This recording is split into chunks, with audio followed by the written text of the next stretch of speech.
Nada Sei Podcast. História, política e religião em prol do pensamento crítico.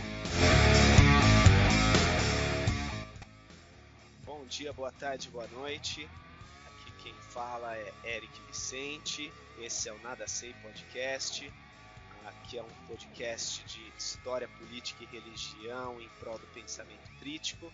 E vamos lá para o nosso terceiro papo. E aqui do meu lado está o meu grande amigo, mais uma vez, Jefferson Ramalho. E aí, Eric, tranquilo? Vamos para nossa conversa aí de hoje. Tomara que a galera goste aí, beleza? Beleza, Jefferson. E de resto, tudo tranquilo? Tudo tranquilo, né? Tudo tranquilo, com alguns projetos novos aí, que em breve a gente vai poder compartilhar com o pessoal. Estamos montando aí.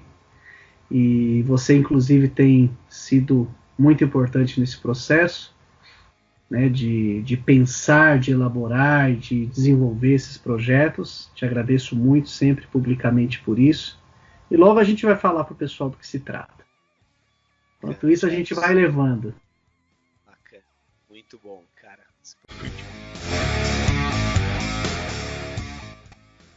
Bom dia, boa tarde, boa noite. Quem fala é Eric Vicente, esse é o Nada Sei Podcast. Aqui é um podcast de história, política e religião em prol do pensamento crítico. E vamos lá para o nosso terceiro papo. E aqui do meu lado está o meu grande amigo, mais uma vez, Jefferson Ramalho. E aí, Eric, tranquilo? Vamos para nossa conversa aí de hoje. Tomara que a galera goste aí, beleza? Beleza, Jefferson. E de resto, tudo tranquilo? Tudo tranquilo, né? Tudo tranquilo, com alguns projetos novos aí, que em breve a gente vai poder compartilhar com o pessoal. Estamos montando aí. E você, inclusive, tem sido muito importante nesse processo, né, de pensar, de elaborar, de desenvolver esses projetos. Te agradeço muito, sempre publicamente por isso. E logo a gente vai falar para o pessoal do que se trata. Enquanto isso, a gente vai levando. Bacana. Muito bom, cara. Os projetos, muito feliz também de estar apoiando isso, que tudo aquilo que foi para ajudar na divulgação, pensamento crítico, ênfase na história, política, religião, fazer a gente pensar um pouquinho mais. Cara, eu fico muito feliz e espero que as pessoas possam entender a nossa proposta e a gente vai sempre tentar fazer o nosso melhor em cima disso, cara. E sempre com aquela pegada de que a gente não está trazendo nenhuma resposta pronta, nenhum pensamento pronto, né, Eric? Sempre procurando, junto com quem nos acompanha aí, questionar, né, cara, essas questões, esses conceitos, essas ideias e esses pensamentos que são o tempo todo impostos como verdade absoluta e universal aí. A nossa ideia é exatamente questionar e deixar aí a brecha para o pessoal, deixar as lacunas para o pessoal pensar junto com a gente, né? Verdade, mano. Muito mais do que dar uma resposta pronta, é poder fazer as pessoas refletirem e elas próprias construir a sua própria forma de pensar tudo aquilo que elas estão vendo. E mesmo porque na maioria das vezes a gente não tem resposta mesmo, né, Eric? Então, não, sim. Né? A pessoa entra com uma dúvida, sai com 10, né? 10 dúvidas, igual a gente, né? Ainda mais no assunto de hoje, né? Que vai ser bem por aí. Com certeza, cara. Antes de falar do assunto, né? Ainda mais no assunto de hoje, né? Que vai ser bem por aí. Com certeza, cara. Antes de falar do assunto, eu só queria dar alguns recadinhos aqui que para o pessoal continuar nos apoiando lá no padrim.com.br/nadasei, contribuir com qualquer valor a partir de R$1 para que a gente possa pagar os servidores, para que a gente possa poder estar ampliando esse nosso projeto, né, que tem várias frentes diante dele e a gente está visualizando muitas outras e assim, que puder nos apoiar, a gente vai ficar muito feliz, vai ajudar bastante e a gente fica muito agradecido. Outra forma inclusive compartilhando, né? Isso. É isso que você vai falar, né? Isso. Também compartilhando tudo aquilo que a gente publica, tudo aquilo que a gente divulga. Não tenho publicado tanto assim, mas os textos do Jefferson estão fantásticos. Cada semana, a gente também vive, né? Cada semana é umas 2, 3 novidades aí, infelizmente não são boas, mas a gente tem que refletir sobre aquilo, a gente tenta trazer um pensamento a partir da nossa visão, mas cabe a vocês também, em cima daquilo que a gente publica, refletir também sobre o assunto, compartilha dando a sua opinião também em cima, comenta, que isso ajuda muito e mostra pra gente o quanto o nosso trabalho tá cooperando para esse crescimento mútuo nosso. E principalmente, discorde da gente, né? Discorde, sim, comente, acrescente, complementa alguma coisa ali.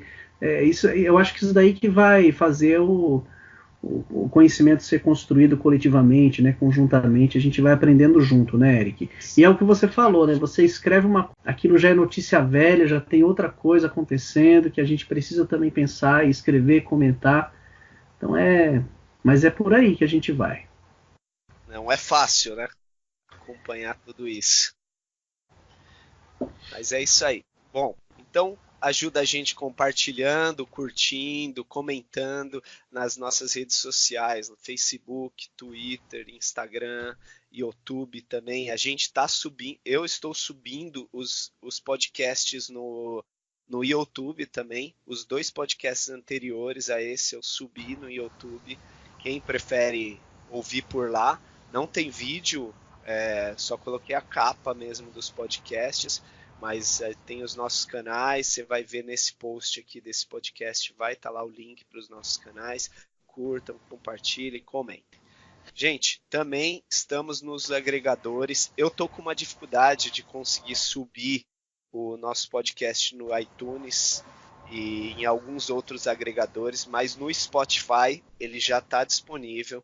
Todos os nossos podcasts, você entrando lá no Spotify, pode baixar, pode ouvir. E acredito que o Spotify hoje é um dos principais meios por onde o pessoal ouve os podcasts, músicas. Mas eu tô me esforçando para colocar em todos os agregadores. Eu acredito que até semana que vem isso já vai estar feito e vai ajudar mais ainda o pessoal para poder ouvir em qualquer um dos agregadores. Bom, hoje, antes de começar o nosso assunto, eu queria começar com uma ressalva, né? Que a gente vai falar sobre um assunto que, até agora, os 2 últimos podcasts, nós falamos de assuntos onde o Jefferson tem todo o embasamento acadêmico para poder me auxiliar aqui e poder comentar e fazer de forma, talvez, mais assim,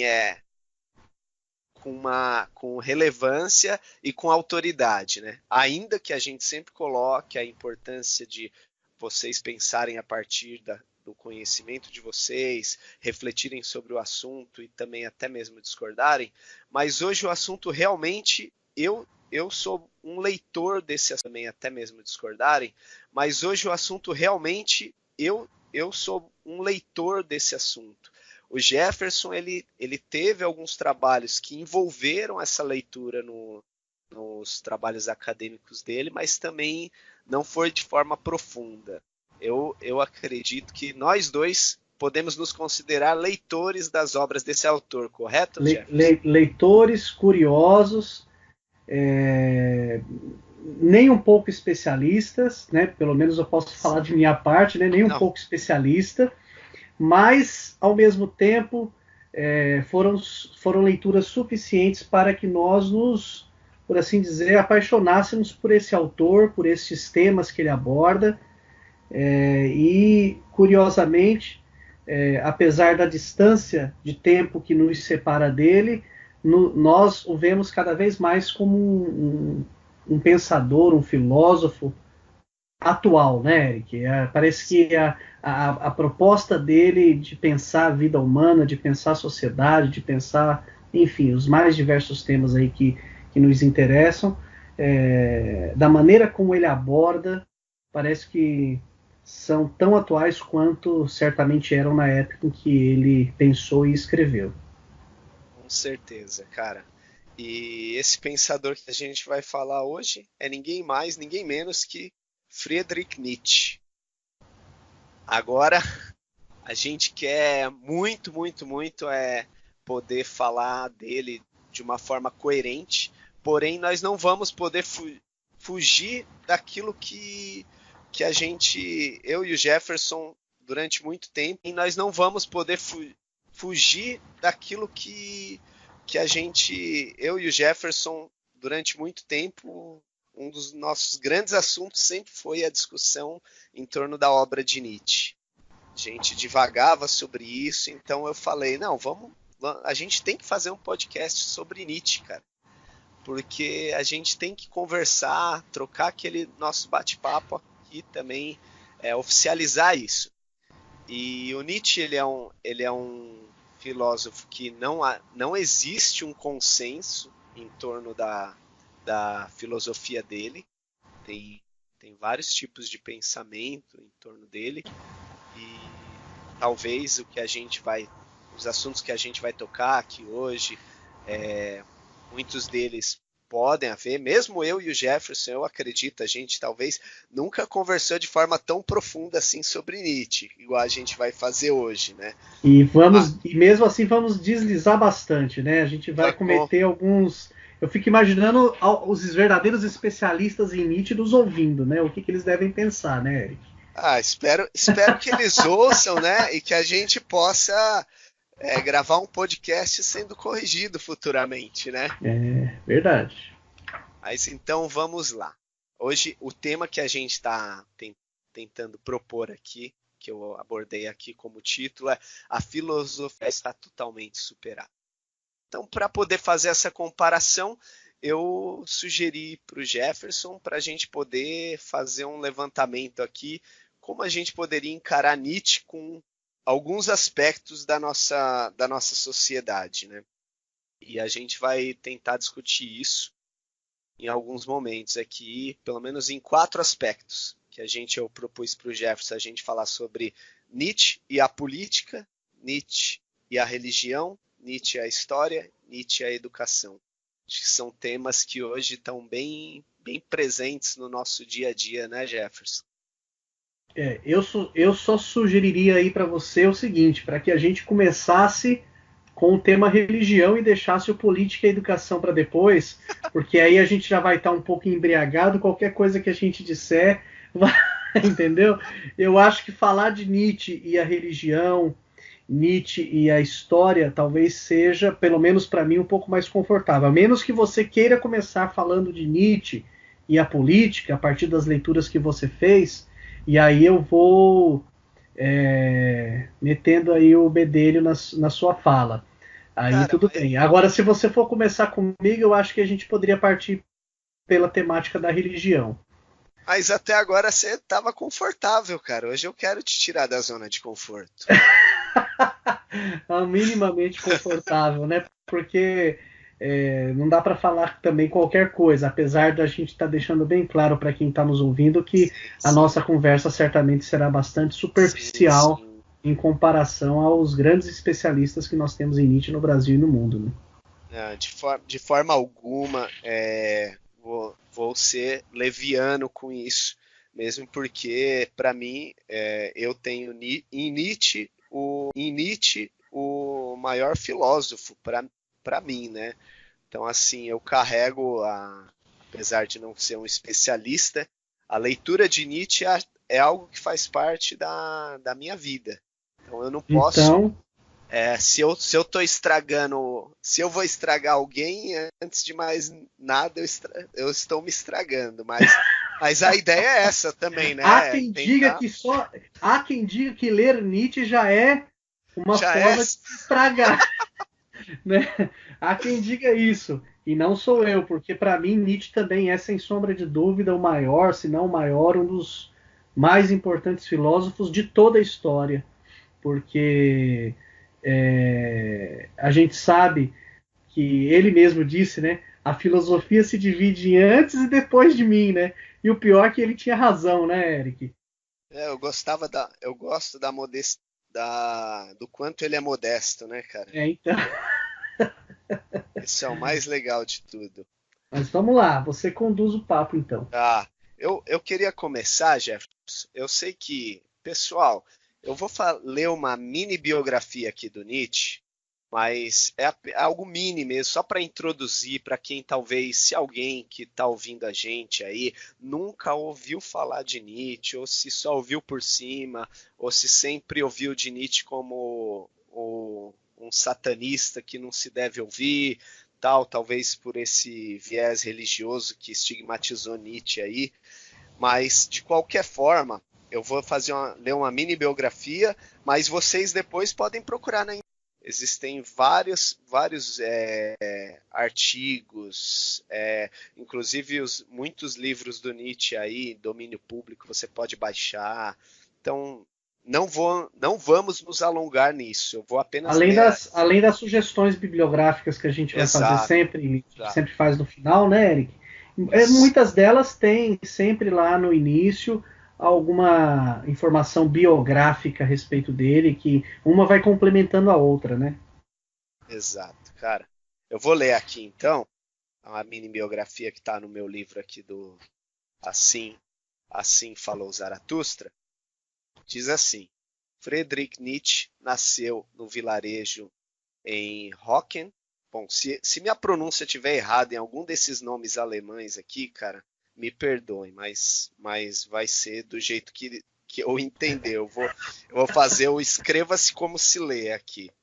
Perto de Leipzig, na Alemanha, em 15 de outubro de 1844.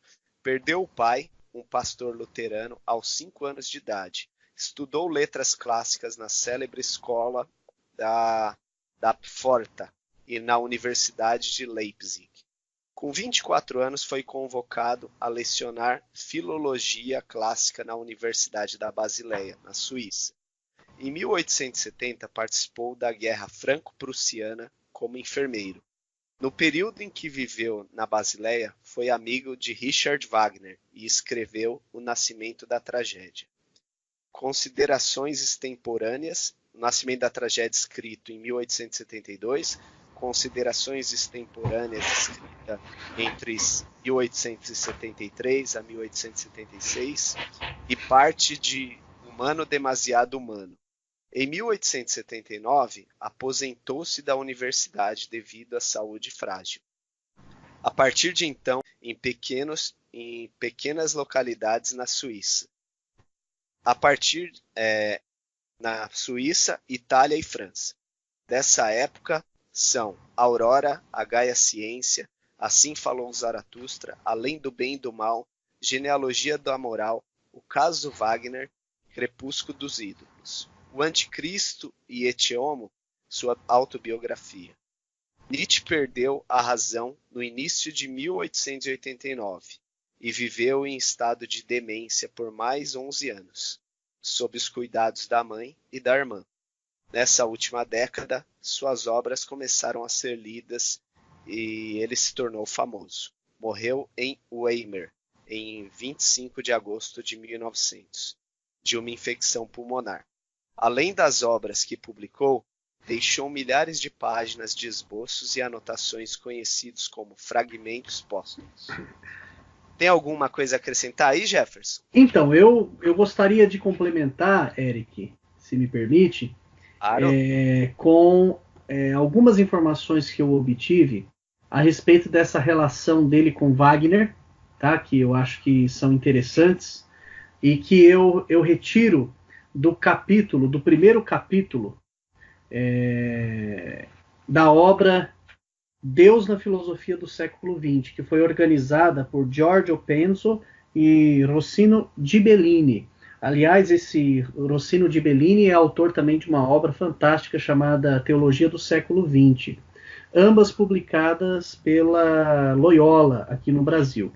E este capítulo, que é o capítulo dedicado a Nietzsche, né? Cada capítulo é dedicado a um filósofo, ele se chama O Divino como Problematicidade e foi escrito pelo próprio Giorgio Penso, né? Que é um dos organizadores.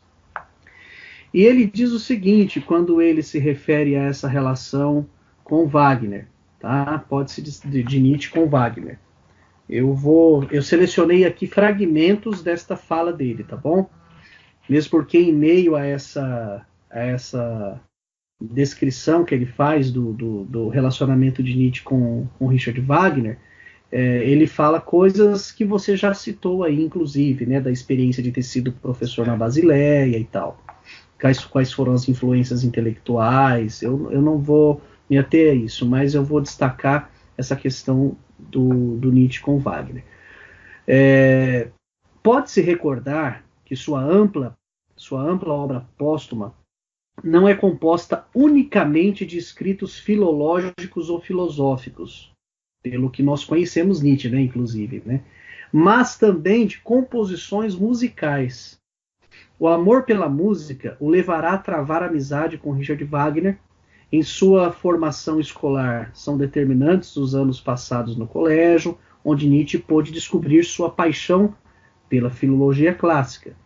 Aí ele vai relatando aqui coisas relacionadas à sua vida familiar, à sua vida religiosa, a questão do pai, apesar de ter morrido quando Nietzsche tinha apenas 5 anos de idade, o ambiente familiar dele sempre foi muito religioso, né?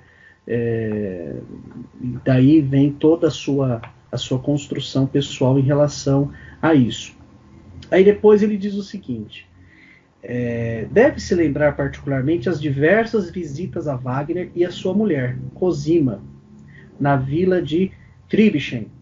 Em Wagner, Nietzsche vê um espírito romântico que consegue apresentar na música a síntese suprema das experiências artísticas, pondo o homem diante de uma dimensão de verdade que constitui o seu fundamento. Por outro lado, Nietzsche ganha consciência com o tempo de seu afastamento interior em relação às criações artísticas de Wagner. Aliás, jamais mostrará uma sensibilidade particular por sua música, nem conseguirá compartilhar a expressão mítica do seu tempo. Se no seu livro, primeiro, sua música, nem conseguirá compartilhar a expressão mítica do seu tempo. Se no seu livro, primeiro, né, no seu primeiro livro, O Nascimento da Tragédia, que é de 1872, Nietzsche se dirige ao amigo com admiração, considerando um mestre, vai criticá-lo duramente em 2 textos de 1888, que você já citou, Eric, o caso Wagner e Nietzsche contra Wagner.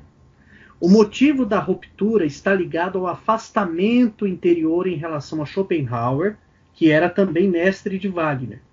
A separação de Wagner significa, além disso, a separação de Cosima, mulher do Wagner, que Nietzsche transfigurara num amor ideal. Wagner seria um decadente, porque também ele considera, no fundo, a verdade no horizonte abstrato da ideia. Isso no pensamento de Nietzsche, né? Já posterior a isso. E não na dimensão existencial do indivíduo. Percebe-se nessa crítica a influência de Max Stirner, que em seu livro O Único e a Sua Propriedade, definira como santidade todo o mundo ideal platônico dos conceitos em relação aos quais o indivíduo se sente estranho. E aí ele vai concluir essa questão. Outra dolorosa ruptura deveria ser a que depois de 10 anos o leva a abandonar o ensino universitário. Isso ocorre sobretudo por razões de saúde. Em 1879, inicia-se para Nietzsche o período de pensador errante, que você já mencionou bem, né? Que foram aqueles lugares pelos quais ele teria passado, Suíça, Itália. É um tempo de criação intensa, dado que pôde escrever em apenas 10 anos quase todas as suas obras. Nesse seu peregrinar, conhece também algumas mulheres intelectuais, como uma tal Malvida, não sei se essa pronúncia é correta, ou Malwida Meisenburg e Lou Salomé, com as quais consegue estabelecer um relacionamento de amizade profunda, que no caso da segunda, da Salomé, termina num amor não correspondido. Então, assim, eu percebo o seguinte, Eric, se você concorda comigo ou não, você pode depois comentar e complementar, inclusive, a respeito. Esta coisa do existencial parece muito presente nessa biografia do Nietzsche, né? Nesses relacionamentos que ele estabelece. O relacionamento que ele estabelece com Wagner, ele parece ultrapassar, na minha opinião, só dessa leitura que a gente faz aqui deste pequeno texto, a relação de admiração do mestre, do admirador e assim por diante, né? Ela se torna pessoal ao ponto de interferir nessa construção, nessa condição existencial de Nietzsche, né? E nessa relação que ele tem também até no âmbito familiar com Wagner. E depois nessas relações também que ele vai ter com essas mulheres, em particular com Salomé, e isso vai ser decisivo na maneira como o pensamento de Nietzsche vai ser construído, né? nas suas obras, nos seus famosos aforismos, né? Esse Nietzsche que sente, ele está presente o tempo todo, parece, nos seus textos, nas suas frases, nas suas máximas, nos seus aforismos, né? Isso me lembra um pouco também um outro filósofo, mas a gente não vai para a gente poder falar corretamente, né? Aqui no Brasil a gente está mais acostumado a chamar de Kierkegaard, onde esse lado existencial está o tempo todo presente na pena do autor, né? Na escrita do autor. Então eu vejo muito isso em Nietzsche. Quando eu olho para a biografia dele, eu vejo o quanto a sua experiência de vida foi determinante na construção do seu pensamento. Cara, eu tô de pleno acordo contigo. A vida de Nietzsche, ele não se deixava respaldar por outra coisa que não fosse aquilo que sai dele. E ele se preocupava muito em não sofrer uma influência exterior, assim, que nada exterior influenciasse ele a ponto de manipulá-lo, que ele acreditava piamente que ele até tinha uma frase que ele fala assim: é melhor o nada da vontade do que a vontade para o nada. Então você veja só o que ele está falando assim. Se o que flui de dentro de mim vem do nada, ainda assim isso é melhor do que eu dedicar toda a minha vontade para algo para um Deus, para um conceito, para uma utopia, para uma qualquer coisa que me prometa algo do além-vida, né? Então, parece chover no molhado você dizer que o lado existencial, pessoal do autor interfere na sua escrita, no seu pensamento. Parece que é uma coisa assim superficial, comum, acontece com qualquer um. De fato, né? Normalmente o autor escreve a si mesmo, né? Por mais intelectual que ele seja, por mais específico e técnico que possa ser o tema que ele vai explorar, é normal que ele se coloque na hora de fazer a sua leitura, a sua interpretação. Mas no caso de Nietzsche, né, Eric, isso parece de uma forma muito peculiar, porque quando a gente olha para essa experiência que ele tem de vida em relação à religião, à fé e ao modo como ele vai passar a interpretar em si mesmo essas coisas, parece que fica mais claro entender, né? Fica mais claro, ou mais, não vou dizer fácil, é um pensamento complexo, mas mais possível de se entender a maneira como ele escreveu e o porquê que ele escreveu, do modo como escreveu a respeito de Deus, o que é Deus para ele e assim por diante, né? Sim, sim. A gente vai em cada... Eu não vou... Como também não tenho tanta assim bagagem de Nietzsche, não vamos enxugar tudo aquilo que eu estou pensando em colocar em alguns pontos na introdução. Mas eu concordo totalmente contigo, cara, e com certeza a obra de Kierkegaard eu não conheço mesmo. Eu li alguns trechos de Kierkegaard, mas nunca aprofundei na obra dele. Mas é um pensador que eu tenho curiosidade, sim, mas ainda não tive essa oportunidade. Igual eu tive de me aprofundar em Nietzsche. Mas espero que não falte tempo. E outra coisa, realmente assim, Nietzsche nessa questão de entrega a esse existencialismo, a essa verdade absoluta fluindo de dentro de si e não de dentro de uma lei moral imposta, ela é muito latente. O tempo todo ele tenta impor isso, né? É como se ele também tivesse o tempo todo à espreita para que isso de forma alguma dominasse também a forma como ele age, né? O medo de em algum momento isso toma conta dele. Então o tempo todo ele vai marcando aquilo para que isso não seja nem uma questão de se pensar, né? Então eu acredito que realmente. Eu, nessas leituras para me preparar o mínimo para nossa conversa de hoje, Eric, eu acabei descobrindo aqui algumas poesias que Nietzsche teria escrito na sua juventude. Poesias pequenas e que foram citadas por um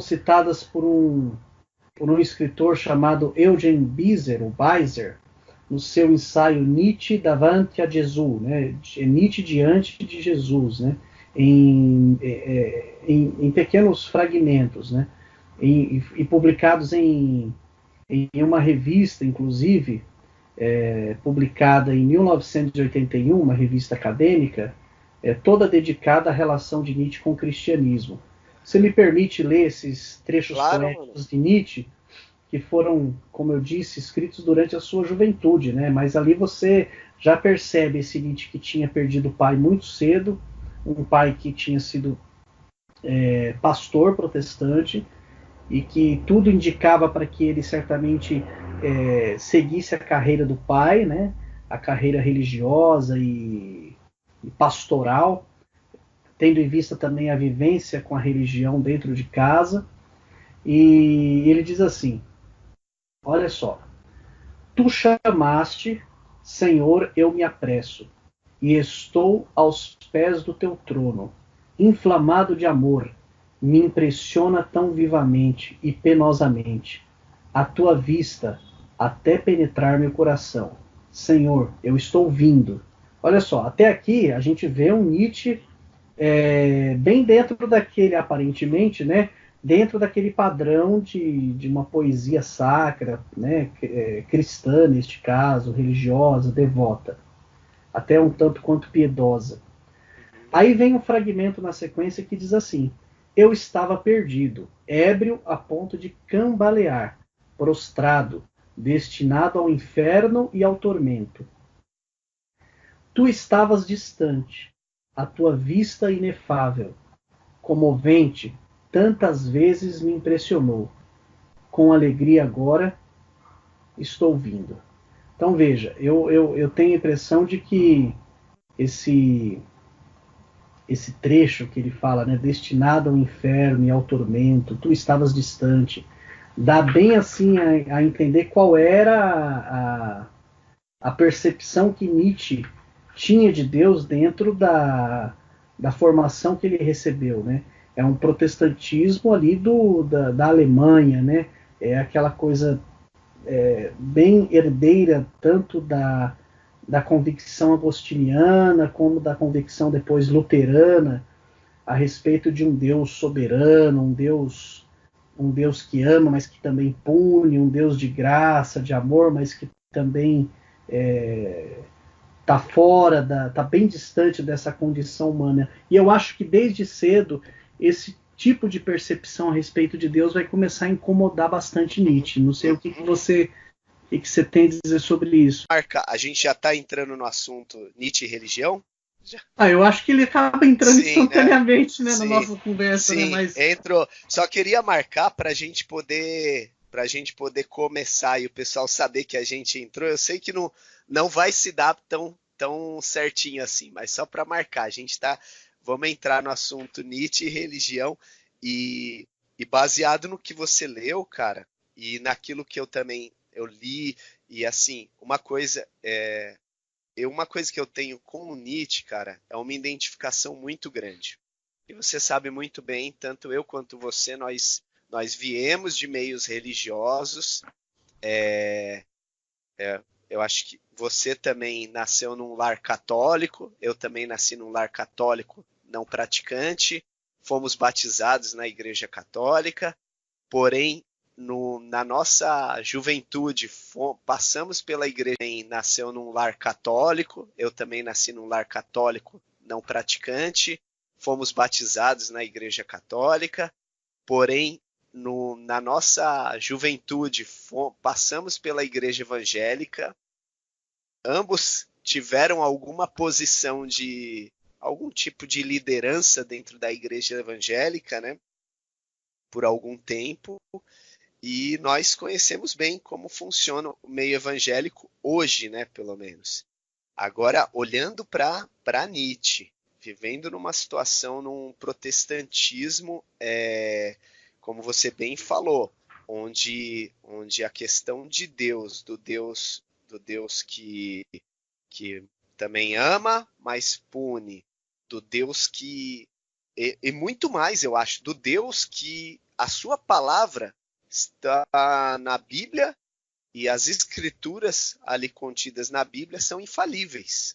Então, quer dizer, imagine a paranoia que a pessoa começa a entrar vendo toda aquela contradição dentro dos escritos bíblicos, sem poder ter uma interpretação mais livre, né? Porque você, a partir do momento que você partir do pressuposto que não foi bem assim, você está fugindo da questão da infalibilidade da Bíblia, né?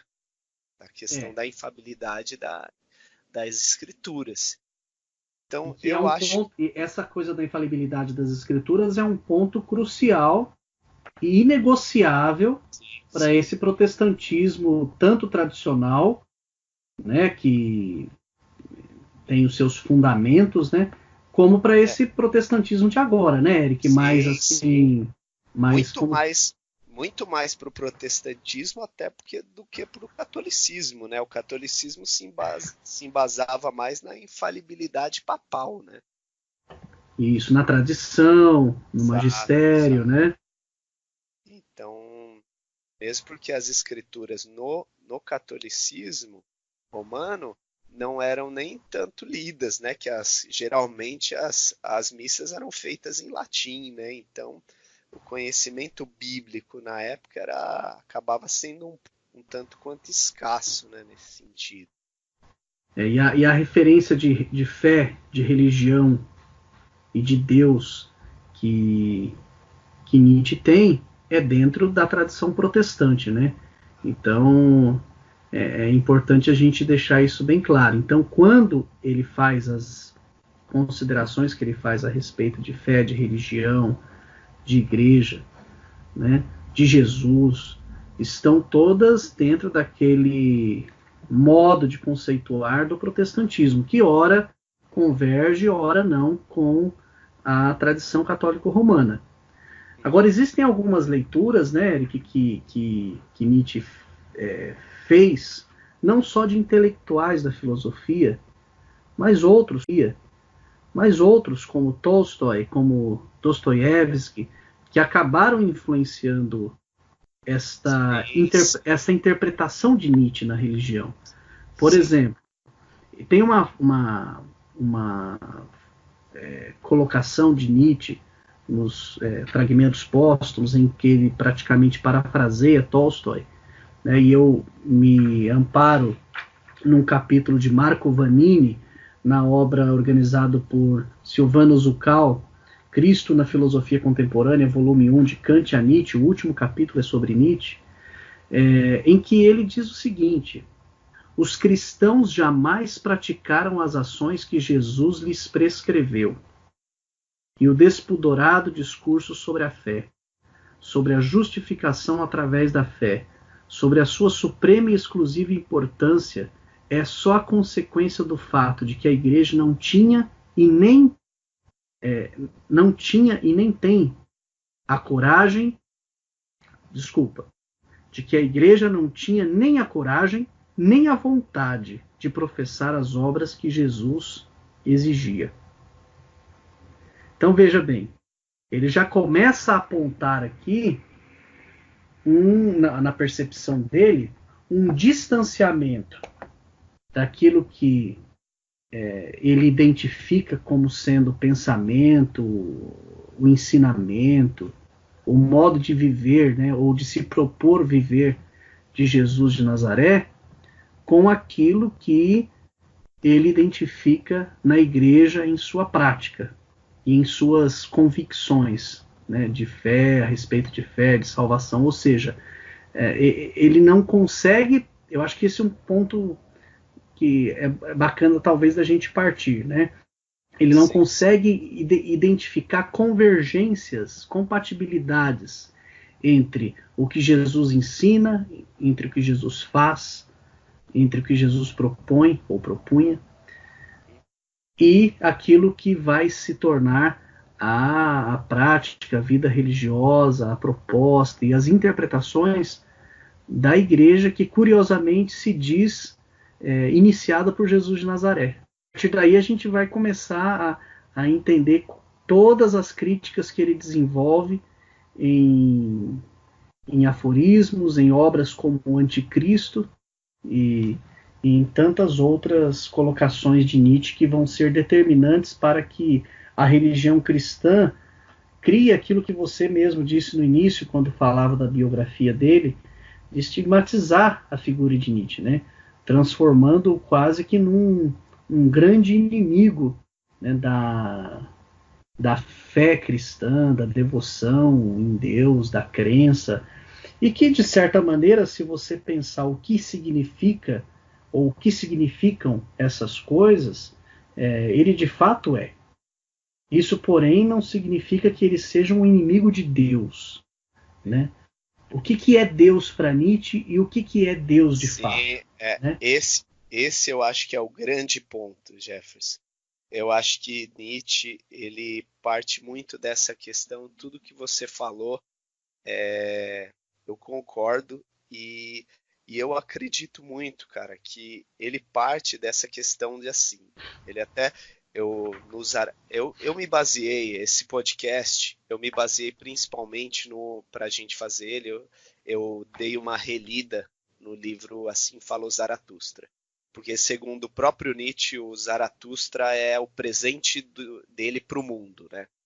Então, eu dei uma relida no livro Assim Falou Zaratustra. Porque, segundo o próprio Nietzsche, o Zaratustra é o presente dele para o mundo, né? Então, ele quis pegar esse livro e ele condensou ali quase toda a filosofia dele, na forma de uma narrativa, né?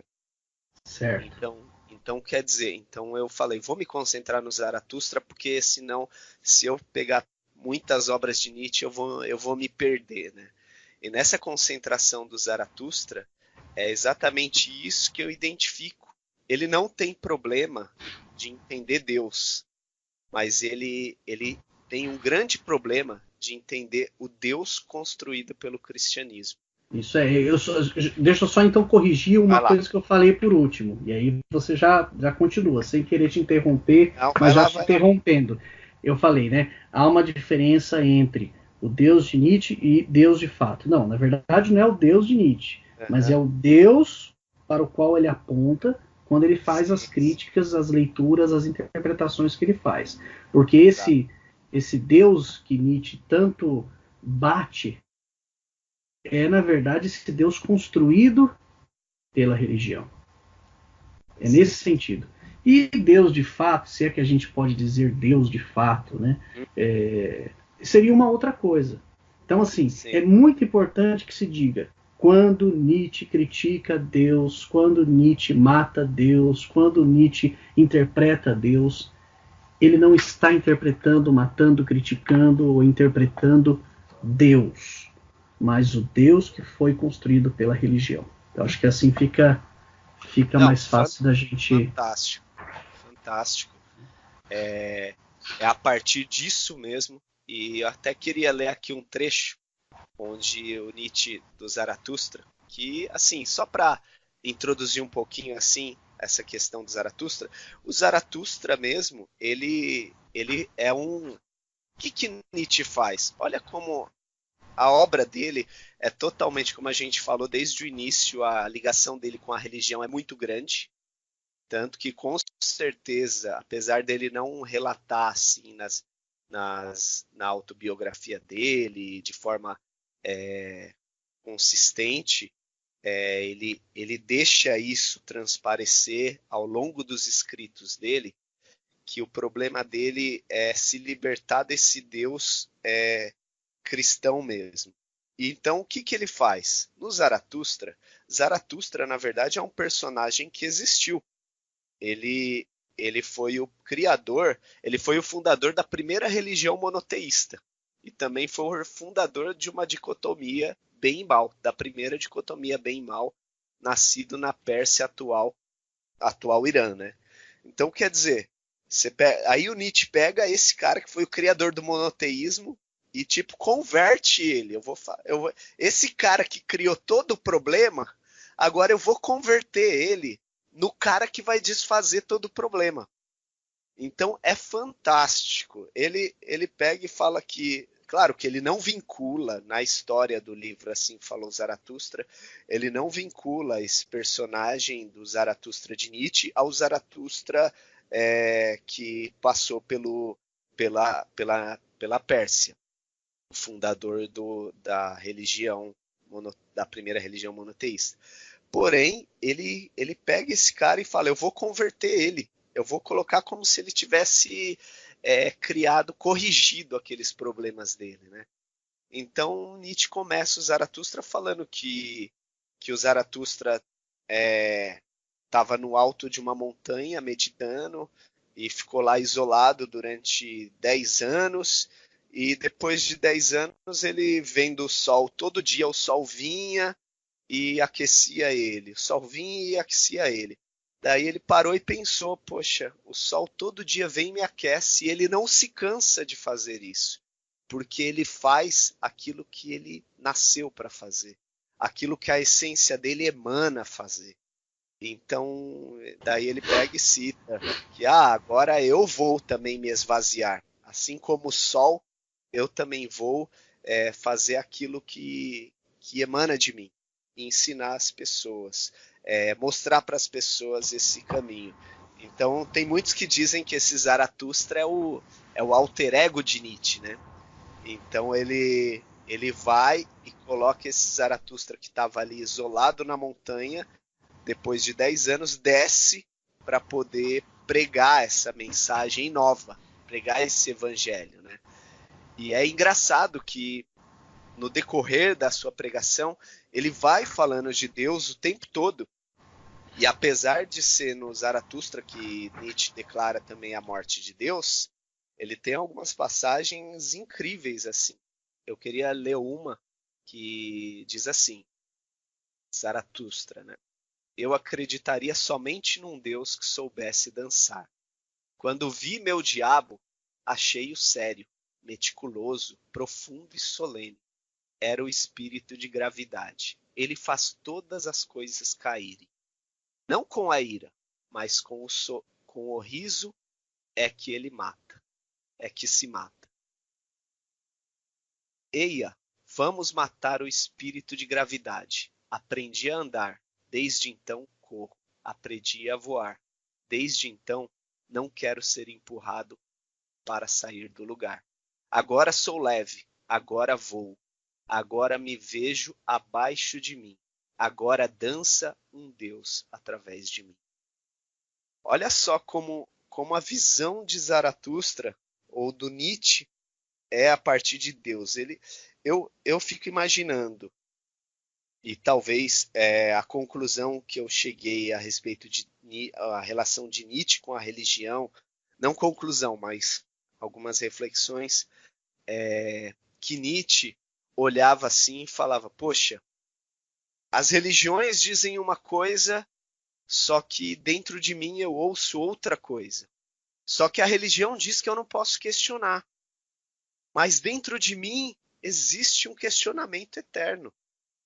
Então ele coloca tudo isso e ele conclui com a frase: eu acreditaria somente num Deus que soubesse dançar.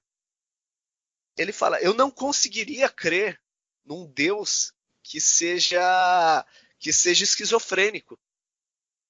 Eu não consigo entender um Deus que é pior do que um ser humano.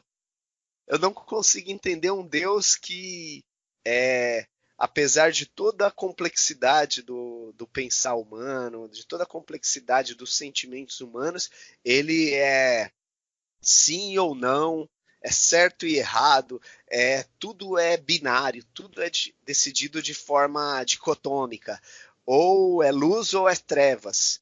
Então Nietzsche ele propõe um Deus mais suave, um Deus mais suave, um Deus que sabe dançar, um Deus que não é um soldado marchando, é um Deus que dança, um Deus que ouve o ritmo, ouve o som, é um Deus que ele está flexibilizado pela vivência humana. Então, e ainda mais, ele ainda acredita num Deus que não é um Deus transcendente, é um Deus imanente. Ele fala: agora dança um Deus através de mim. Fala aí, Jefferson, um pouco. Eu acho que esse Deus tão desumanizado, né, que a religião propõe, vamos falar aqui em particular da religião cristã, que tanto incomoda Nietzsche, né, e a sua vivência, o seu pensamento, por estar tão presente no discurso cristão, é que ele vai fazer com que Nietzsche faça essa leitura crítica. Por exemplo, você menciona Assim Falou Zaratustra, né, uma obra que teria sido publicada entre 1883 e 1885. E você disse bem, né, Nietzsche ele constata a morte de Deus nessa obra, né? Eu faço referência aqui à interpretação que o Alessandro Rocha, um grande, na minha opinião, um grande teólogo brasileiro, que infelizmente faleceu há poucas semanas, lá do Rio de Janeiro, um grande amigo, e no seu mestrado em teologia, na época defendido no Seminário Batista do Sul do Brasil, depois ele acabou fazendo o seu doutoramento na PUC-Rio, ele diz que o Nietzsche constata a morte de Deus nesta obra que você cita, Eric, Assim Falou Zaratustra, mas ele enfatiza o seguinte, que ele também constata algum dia. É isso que tanto incomoda, né, o pensamento desse filósofo. E aí, em contrapartida, ele diz o seguinte, o Alessandro Rocha, e é muito interessante essa percepção que ele tinha a respeito do pensamento de Nietzsche. Porque ele já havia dito que a morte de Deus, que em Feuerbach, em Marx e em Freud aparecera como uma tarefa, em Nietzsche ela se transforma num simples anúncio de boa nova. Então, ele deixa bem claro, Nietzsche ele não mata Deus, ele constata a sua morte. Mas de que Deus que ele está falando? Qual é o Deus que morreu ou que está morto para Nietzsche? É exatamente esse Deus construído dentro dessa dicotomia platônica, que é exatamente aquela a partir da qual todo o discurso cristão primitivo dos primeiros 4, 5 séculos da história do cristianismo foi desenvolvido. Então, esse Deus platônico, com roupagem cristã, que foi desenvolvido e construído nos primeiros séculos e que se perpetuou aí ao longo da história da cristandade, é exatamente a esse Deus que Nietzsche está apontando. A constatação da morte de Deus é, portanto, diz o Alessandro Rocha, uma grande bênção. Ele, como um pastor batista que era, né, se utiliza dessa terminologia. Uma grande bênção para a teologia à medida que liberta seu discurso das amarras da metafísica platônica, que cristalizada elaborou tão somente uma univocidade discursiva, né, um só discurso. Ou seja, em outras palavras, o Deus que a religião cristã insiste o tempo todo em proclamar como único, verdadeiro, soberano, transcendente, desumanizado, por mais que se diga, né, que Jesus era 100% divino, mas também 100% humano, o Jesus que interessa para a religião cristã é o Jesus divino, não é, Eric? O Jesus humano não interessa. Tanto no livrinho Jesus é Deus, que eu falava a respeito da história da construção do dogma da divindade de Jesus, o nosso grande amigo Carlos Bregantin, ele, numa das nossas conversas, disse uma vez, né, que é curioso, e aí depois eu ouvi falando isso outras vezes também, que hoje em dia, aliás, naquela época, as pessoas se incomodavam, né, logo nos primeiros séculos da era cristã, né, as pessoas se incomodavam muito em atribuir a Jesus a condição divina e não identificá-lo como ser humano, porque ele era um ser humano como qualquer outro, né? Hoje é o contrário, né? Os cristãos de hoje, certamente de muitos tempos para cá, eles não têm problema em ver Jesus como divino. Para eles isso já é uma questão mais do que resolvida, um Jesus divino. Mas quando você começa a tentar explorar, a entender, a compreender apenas o lado humano, demasiado humano, de Jesus de Nazaré, os cristãos se incomodam. Porque aí você automaticamente, Eric, vai acabar associando a condição humana de Jesus de Nazaré, os cristãos se incomodam.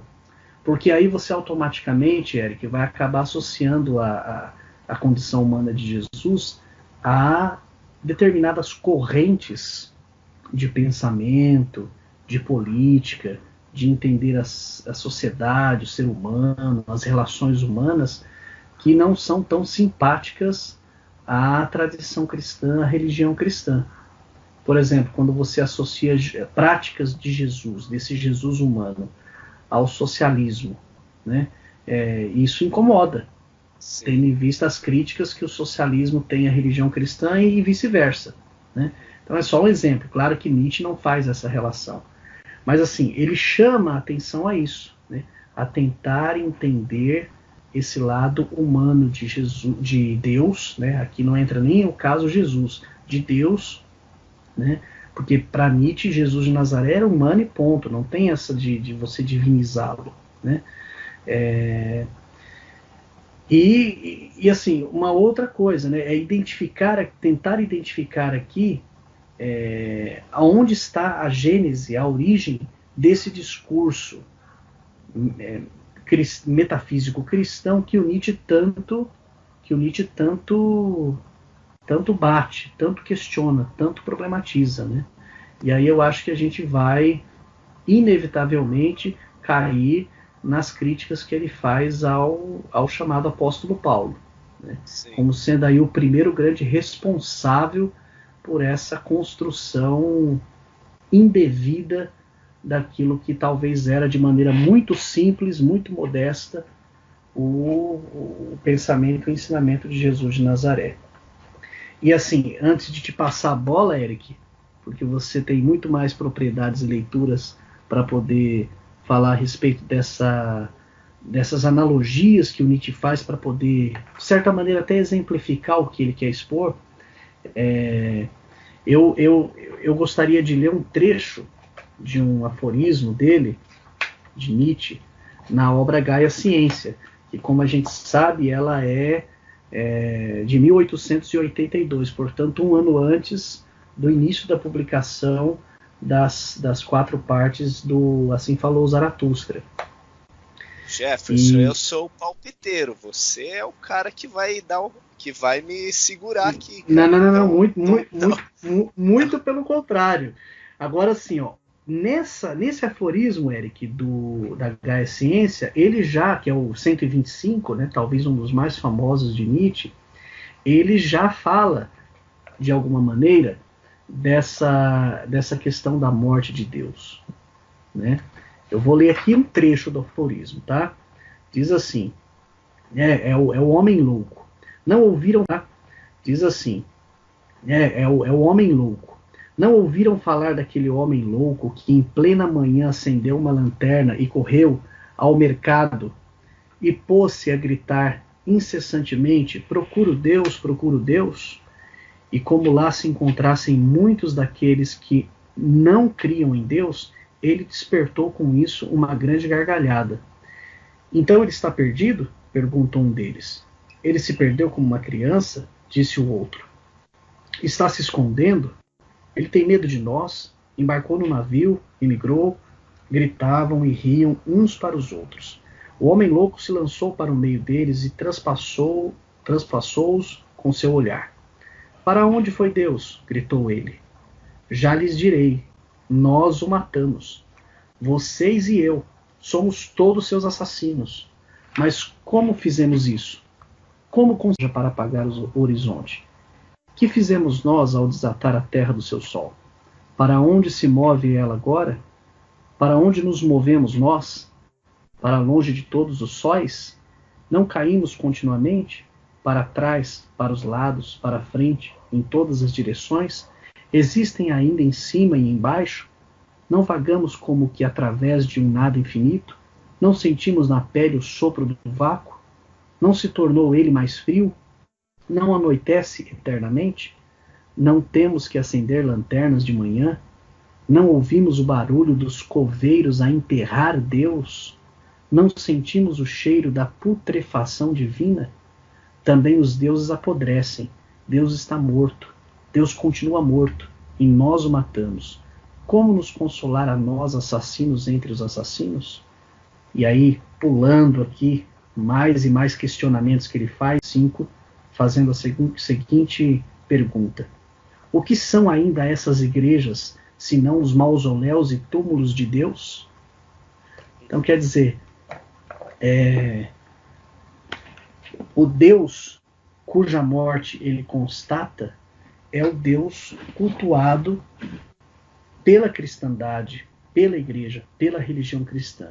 Porque o Deus desta religião, na opinião de Nietzsche, ele é vivo apenas no âmbito discursivo, apenas do discurso que ela propaga. Mas, do ponto de vista existencial do ser humano, ele está morto, ele não tem compatibilidade, na realidade ele não tem compatibilidade com a existência humana. Essa é a impressão que eu tenho, a percepção que eu tenho da leitura que eu faço de Nietzsche. Enquanto que toda aquela bagagem de ensinamento que a gente identifica em pessoas sábias da antiguidade, dentre elas Jesus de Nazaré, mas ele é só um de tantas pessoas, ele não é a única, teria sido, na prática, ignorada e abandonada e ressignificada pela cristandade. Essa é a impressão que eu tenho, Eric. Eu não sei o que você... Porque tem algum momento que ele vai dizer, não me lembro agora onde, não sei se é no próprio Anticristo ou em outro texto, que só existiu um cristão, e esse morreu na cruz. Claro que ele não está querendo dizer que Jesus era cristão, mas assim, só tem uma pessoa que se identifica com aquilo que Jesus ensinou, ele mesmo. E aí eu vejo aqui a influência um pouco também do pensamento e da obra de Dostoiévski no Nietzsche, no pensamento do Nietzsche, que vai ser explorado também naquele texto que eu mencionei há pouco para vocês, do Marco Vanini, uma relação de amor e ódio com Jesus e uma surpreendente tentativa de identificação. Ele fala exatamente a respeito dessa condição de Jesus no pensamento de Nietzsche, né? É o idiota, né? E isso naturalmente é a interpretação e a leitura e a influência que ele recebe da obra de Dostoiévski, né? É o idiota, Jesus é o idiota, porque não tem como você ser daquela maneira e ao mesmo tempo fazer parte disso que se diz tão identificado com Jesus e que na verdade não tem identificação nenhuma se você observar as essências dos dois discursos, né? De Jesus de Nazaré e da religião que se diz seguidora dele. Sim. Não, fantástico, Jefferson. Cara, muito bom mesmo. Eu também concordo plenamente contigo. E assim, coloco também alguns pontos nesse sentido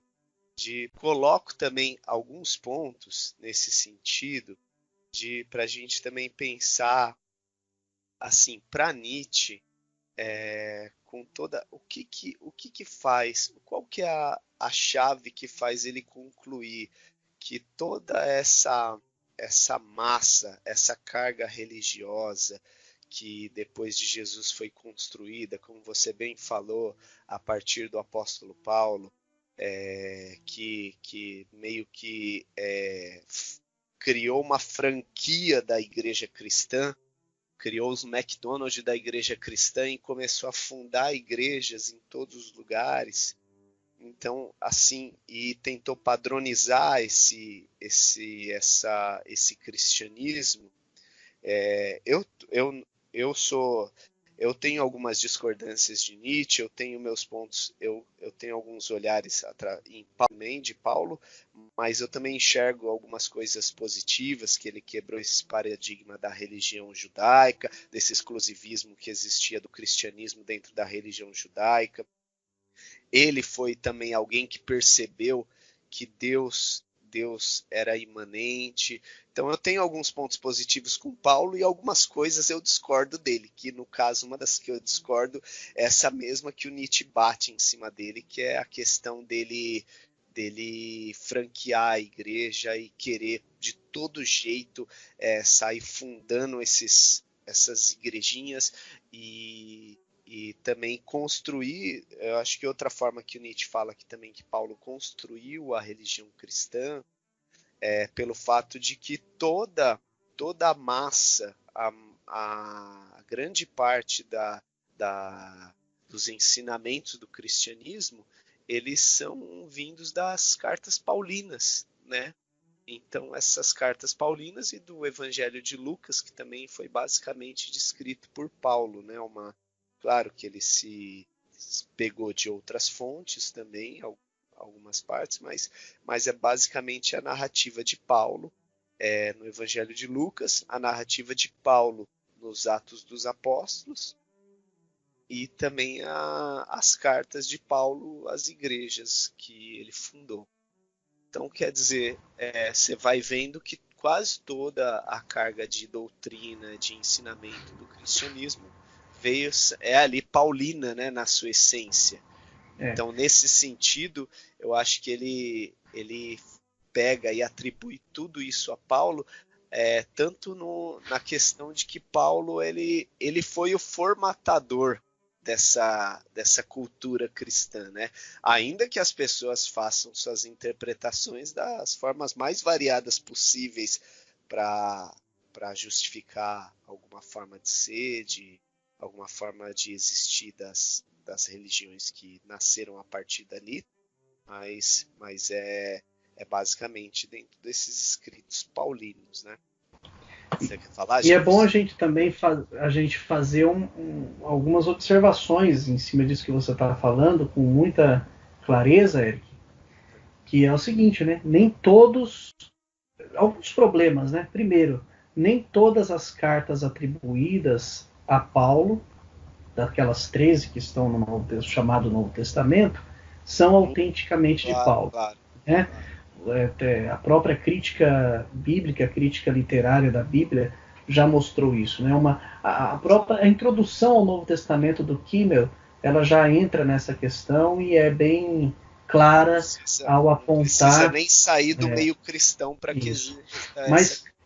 Mas assim, vamos trabalhar, independentemente dessa autenticidade ou não, né, da autoria de Paulo, com o corpus paulino, né, o chamado corpus paulino. Exato, ou seja, ali você já percebe alguns distanciamentos em relação aos ensinamentos e a cultura em si, né, de Jesus de Nazaré. Um outro ponto também é o seguinte, né, que é bem problemático, inclusive, e um texto que eu estou trabalhando com ele, estou editando, inclusive, nesses dias, Eric, que trabalha exatamente com essa época, de um especialista brasileiro, ele deixa bem claro, né, um problema seríssimo em relação a isso, até de questão de identidade desse cristianismo primitivo, tem a ver com o fato de que Paulo nunca conheceu Jesus. Né? Paulo não conheceu Jesus de Nazaré, ao contrário de outros escritores, né, que supostamente teriam sido autores lá dos chamados evangelhos. Paulo não. Paulo ele não conhece Jesus. A narrativa de um texto que você mencionou bem, que foi Atos dos Apóstolos, ali, ele menciona aí toda aquela questão mitológica em torno da sua adesão à religião dos cristãos, de que ele teria visto Jesus e conversado com ele e tal, mas a gente precisa olhar isso com muito critério, né? Sabendo sempre que isso daí é uma construção narrativa. E curiosamente, ao mesmo tempo, vai ser ele que vai ser o responsável por essa sistematização do pensamento de Jesus de Nazaré, atribuindo a si mesmo a competência para isso, né? E aí depois, quando você vai para os primeiros intelectuais cristãos pós Novo Testamento, né, os chamados padres da igreja, do segundo, do terceiro, do quarto e do quinto século, destacaria alguns aqui apenas, destacaria Orígenes, Atanásio,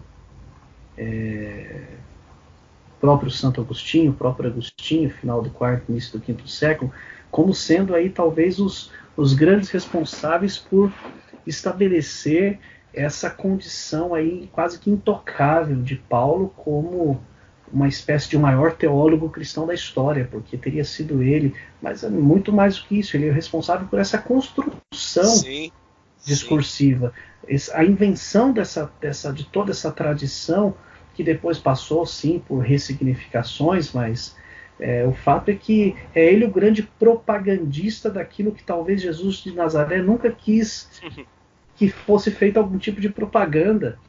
Sim. Né? Ele é uma espécie de marqueteiro na época, né? De coisas que Jesus de Nazaré, de certo, nunca quis que se fizesse qualquer tipo de marketing.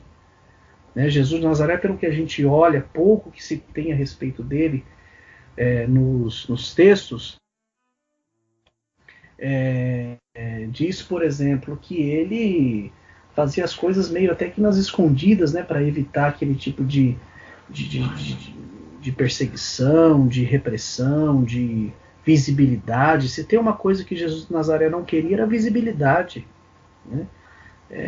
Então, assim, a impressão que eu tenho é que há uma divergência muito grande entre o Jesus das páginas dos evangelhos e o Jesus construído, interpretado, pensado e apresentado por esse autor chamado Paulo, ou Saul de Tarso, ou Saulo de Tarso, né, dessas cartas. E aí o Nietzsche não perdoa, né, cara? Quando ele vai para cima do Paulo ali na obra O Anticristo, ele arrebenta. Né, ele arrebenta. E quando fala o Anticristo, né, quem não conhece, você fez questão de mencionar aí que você e eu fomos, né, Eric, na juventude, pessoas muito religiosas, envolvidas e tal, e é verdade. E eu mesmo posso dizer para você que quando eu ouvia falar de Nietzsche, na minha ignorância e da obra O Anticristo, achava que ele estivesse falando de uma outra coisa completamente diferente. E quando ele fala de um anticristo ali, o que ele está acusando? O que ele está a que ele está se referindo? Ele está se referindo a essa própria estrutura chamada cristianismo. Né? O grande anticristo, o grande adversário de Cristo, acabou se tornando muito mais a própria estrutura religiosa cristã, né, que se diz em nome dele, que se diz seguidora dele, do que qualquer outra entidade ou organização que possa existir fora dessas paredes eclesiásticas, né? Porque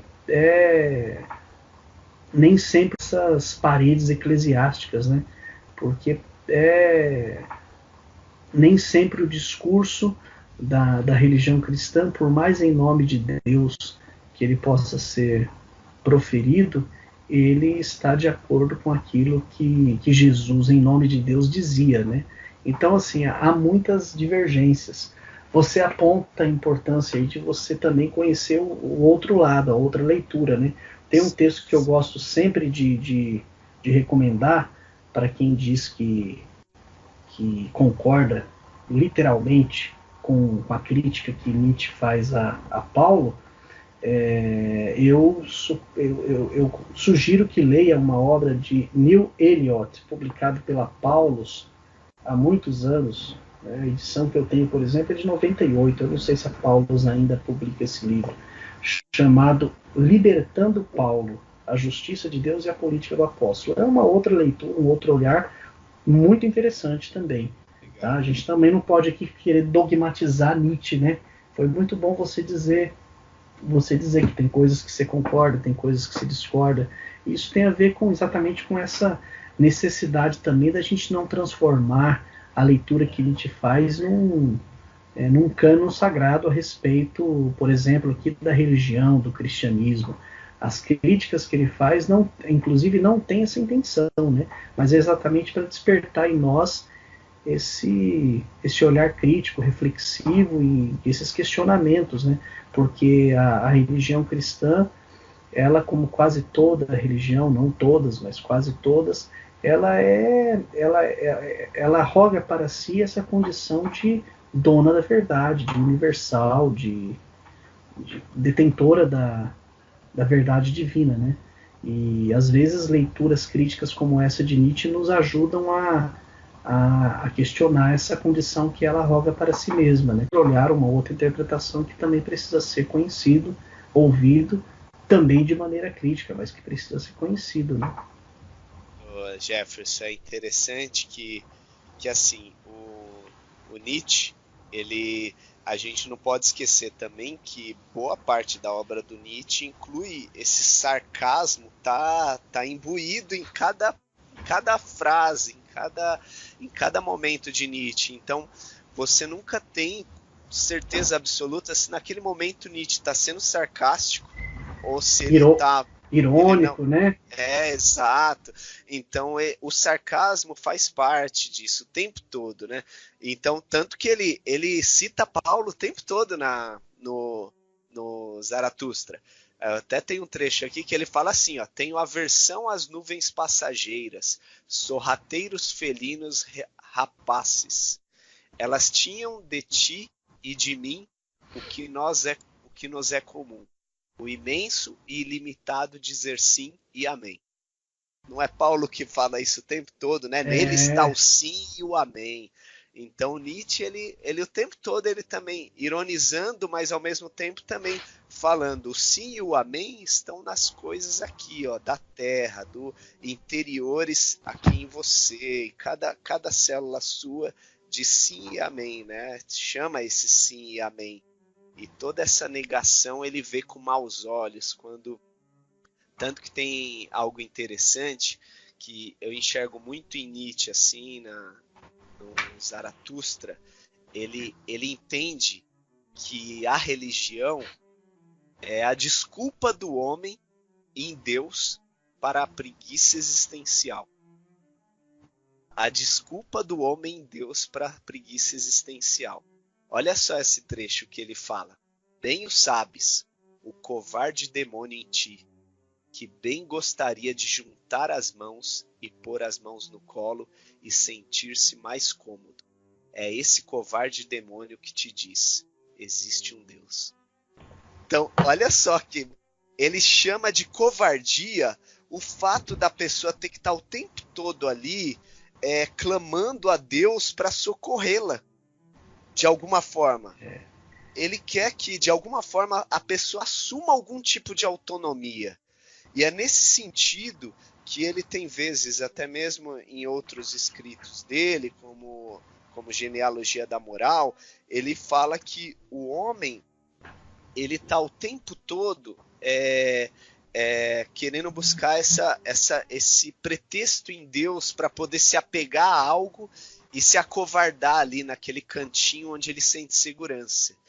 Tanto que ele fala assim, ele critica bastante o Novo Testamento, mas ele fala bem do Velho Testamento, porque ele fala, ali sim existiam homens, guerreiros, ali existia um povo que tinha sangue nas veias, e não alguém que estava se escondendo atrás de um escritozinho.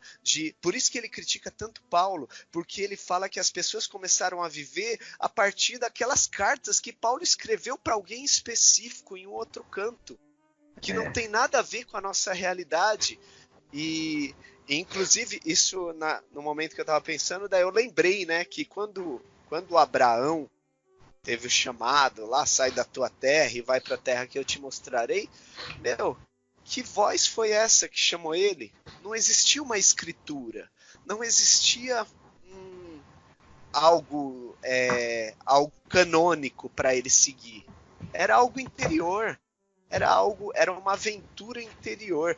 Então Nietzsche, ele fala nesse sentido, até mesmo quando ele cita Jesus como o último cristão, né, o único cristão, porque ele quer dizer, eu acho que isso quem exemplifica muito bem é o Jung. Em uma passagem ele diz assim, que quando Jesus nos convida a segui-lo, ele não quer dizer que você tem que fazer tudo o que Jesus fez. Ele não quer dizer que você tem que fazer tudo o que Jesus falou. Mas Jesus, quando fala, me siga, venha após mim, ele está querendo dizer o seguinte, seja tão verdadeiro quanto eu sou verdadeiro. Seja tão você mesmo quanto eu sou eu mesmo. Seja tão assim uma pessoa que não tem preço, que não se vende jamais, quanto eu sou alguém que não se vende. Não é um convite para que você imite o que eu fiz. Então, eu acho que o Nietzsche, ele caminha por aí. E quando ele diz que tem que matar Deus, ele até tem alguns trechos do Zaratustra que ele fala que o homem, às vezes, precisa matar o seu Deus para que ele possa sentir um pouco da ira do seu Deus e meio que acordar. Porque esse choque de realidade é necessário. E é preciso coragem para você entender o seguinte, se existe um Deus, se existe algum Deus que nos guia, ou que de alguma forma tem alguma compaixão, ou que de alguma forma tem alguma coisa a acrescentar na gente, ele não é um Deus de covardes. Deus... Pode falar. Não, vai, vamos lá. Ele não é um Deus que vai apoiar um gesto de covardia, de imaturidade, que vai apoiar um gesto, meu Deus, tudo que eu venho aqui, eu vou aqui, vou cruzar minhas mãos, vou fazer uma oração e Deus vai... Que você vê muito, acho que hoje, mais do que nunca, hoje é um tempo onde as pessoas se acovardam atrás de um culto religioso, atrás de campanhas de 7 semanas, atrás de sessões do descarrego. Porque esse cristianismo paulino e pós-paulino, e vai atravessar séculos e séculos e séculos, sim. É uma religião, para Nietzsche, de doentes e covardes, né? Sim, exato. Porque cria essa dependência, né? Mas não é curioso, não é aquele sentido de dependência tal a qual vista ou identificada em Jesus de Nazaré em alguns momentos. Sim, né? Sim. É diferente. E o Deus, como você bem disse, que o Nietzsche afirma estar morto, ou que deve ser morto, que deve morrer, ou que morreu, aí vai depender do momento em que a colocação dele se aplica. É o conceito cristão de Deus. É muito importante que fique claro isso. Sim, né? sim. Agora tem, eu não sei se é uma série ou se são filmes em várias partes que se chama Deus não está morto, alguma coisa assim. Sim, Não sei se você que acompanha bem esses filmes aí, você deve saber, você sabe melhor que não, eu. Eu assisti o primeiro. Eu assisti o primeiro também, depois eu não quis assistir os outros. Porque tem um menino, né, na faculdade, parece, ou na escola, que o tempo todo o professor é ateu e tal, e aí ele tenta combater o professor. Aí esses dias eu tava vendo que parece que já tem o número 3, se eu não me engano. Mas assim, naturalmente estão tentando de alguma forma aí fazer referência ao Deus morto de Nietzsche, mas sem saber que o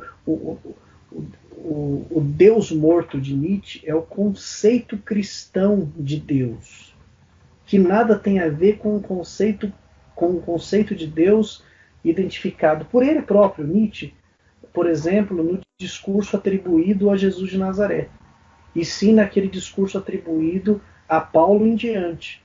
Né? Aí eu destacaria, Eric, rapidamente aqui, o aforismo 18 da obra O Anticristo, onde ele diz o seguinte: o conceito cristão de Deus, Deus como Deus dos doentes, Deus como aranha, Deus como espírito, é um dos mais corruptos conceitos de Deus que já foi alcançado na Terra.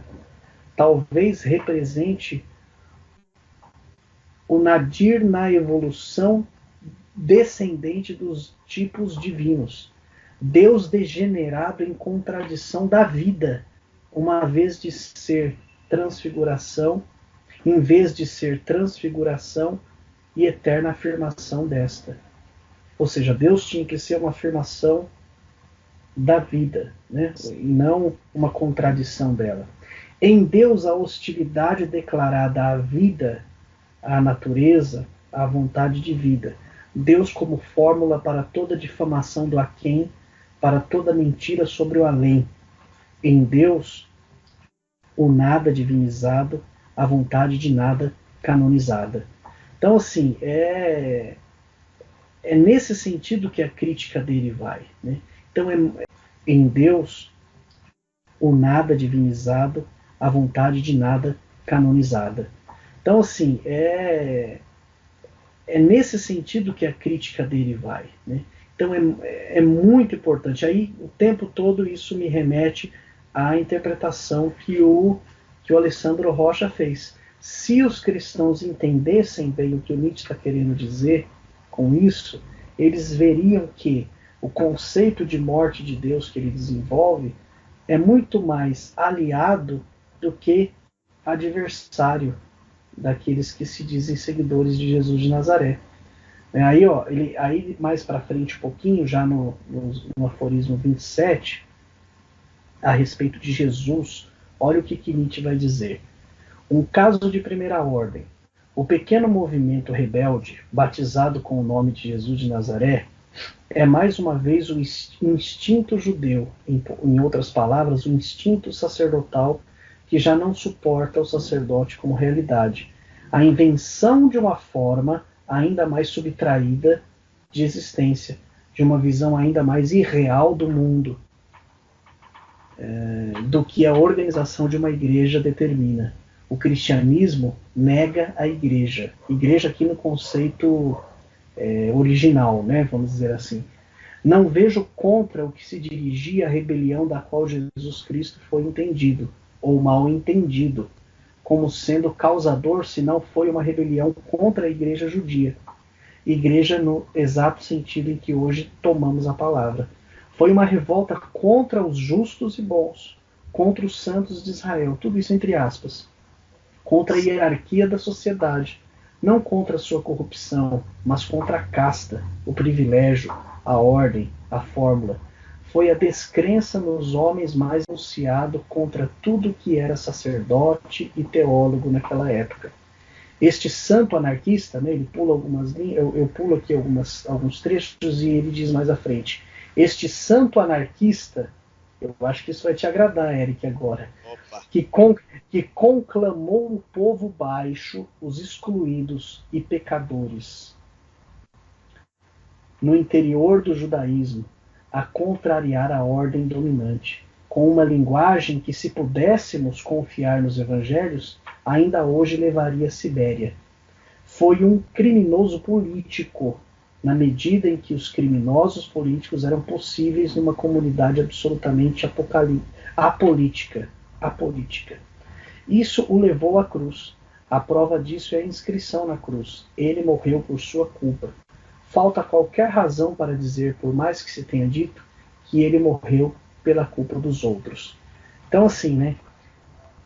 É o sentido social, histórico,